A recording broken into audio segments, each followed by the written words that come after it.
It is estimated that globally, 80% of the population carries the HSV virus. HSV stands for herpes simplex virus, and it is comprised of two different virus types, HSV1 and HSV2.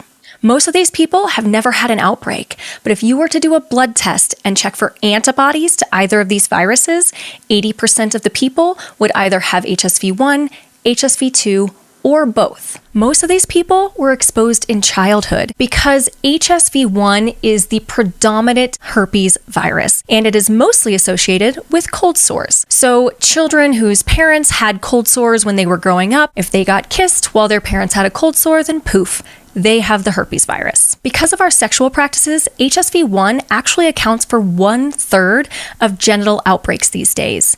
If you have oral sex with somebody who has HSV1, then you can actually get HSV1 on your genitals. I once had a patient ask me if HSV1 turns into HSV2 when it's transmitted to the genitals during oral sex. The answer is no.